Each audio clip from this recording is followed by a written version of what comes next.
I'm here with Parish Episcopal School from Dallas, Texas. This is Jonas and Ryland, and you have an IFB in your ear. Tell me about that. Yes, I do. We have one of our coaches is sitting right at the Martian Butte, and he is right now currently singing in my ear, but he is going to keep me updated about times, and if one rover is having special difficulties on one of the obstacles that we're allowed to skip, we will be skipping that obstacle, and he is going to keep me updated on the time so that I know if I need to skip any obstacles or just haul it back to the finish line.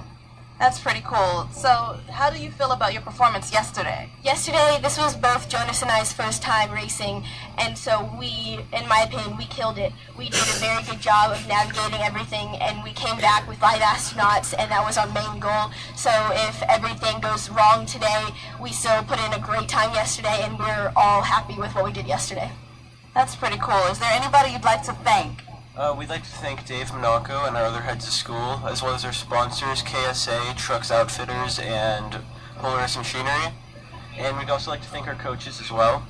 And yeah, that's pretty much it. Pretty cool, guys. Good luck out there.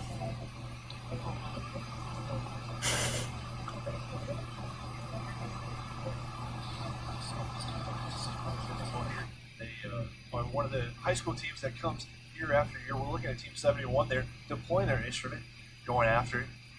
And we have a couple of the teammates of our team down there. So, hey guys, introduce yourselves and tell us what your role with this rover was. Hi, I'm Nishan Mukherjee, and I was kind of one of the lead fabricators for our wood rover this year. My name is Maggie Hoffman. I mostly worked with a lot of the data that we had, but I kind of experimented. This is my first year. I wanted to see what I wanted to do in previous years, or next year's.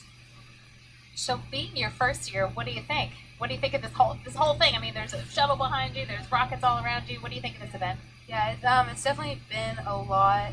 My head's kind of spinning right now, but it's been really fun, and I've learned so much throughout this experience.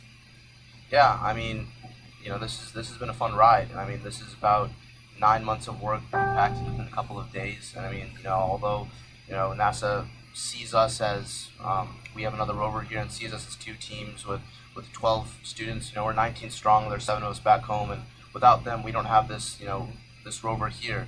And so the 19 of us have, I think, put in an equal amount of work. And there's no rover without each and every single one of us. So really proud of all the people that helped out. And a huge shout out to the 17 members back here. We wish you were here with us here in Huntsville, Alabama. And a huge shout out and thank you for your hard work to get a team here. So, guys, let's talk about yesterday's run. I understand you had some more time in that room where you can be a little more, go after some more challenges. Yeah, our first priority yesterday was to finish and make sure we get within that 7-minute cap. And last year we had what we called dead astronauts. We had people we didn't finish within the time, and so that's kind of been over our heads for the past year or so. And our first goal was to make sure we finish and we get our drivers across the line within that 7 minutes.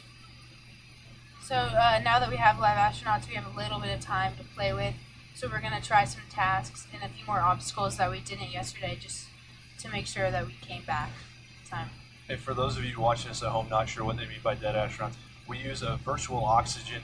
It's not actual oxygen. We use a virtual oxygen to simulate. The astronauts, when we explore space, only have a limited amount of supplies that they have to use, so they have to make sure they manage those times and those tasks. Certainly managed it well yesterday, and now you can go after some of the bigger, some of the other points. Are there any obstacles you're excited to see your teammates go after? Yeah, so one of the things that we talked about possibly doing today was the third to last obstacle, the sand, not the sand dunes, but just the sand itself. But again, that's something that our drivers will feel out as the race goes. We have our coaches talking with our drivers and telling them the time. Right now we're looking at if we get around 5 minutes 30 seconds. That's kind of the time where we want to go on the sand. If it's anything higher than that, we'll probably bypass it and do the last 2 obstacles. But that's what I'm really excited for. The way we designed our wheels, that's something we feel our wheels are designed to take, go over the sand and get through it and keep going and get all the way to the finish line. So tell us, how are your drivers feeling today? I mean, of course, they're a little nervous. They're excited, a little bit tired from yesterday, but we're ready to give it all we got and hopefully finish the race well. Yeah, our drivers are great. They're both freshmen. I mean, I'm a junior. I don't think I would have had nearly as much spunk as them as a freshman. So a big kudos to those two, Rylan and Jonas. Rylan, our front driver, and Jonas, our back driver. The two of them, you know, they got a lot of awareness. They got a lot of intelligence. You know, they know what they're doing. And I mean, a lot of times we feel, I mean, just being here for the first time, you see some drivers, and you know, they don't quite understand sometimes on how the Rover is built and what the Rover can take. Our drivers, you know, they're not just our drivers. They helped a lot with making our Rover. They know how our Rover works, and I mean, I'm really proud to say that two of them helped make this Rover, and I'm really happy and excited to see them drive it. That's always great. Now it's the driver helping build the race car. Now we're looking at you mentioned the times, certain time marks you're going to hit. Do they have a clock on board there to keep track of, or do you have teammates out there around keeping them apprised of, hey, skip this one, or we'll go ahead and attempt it?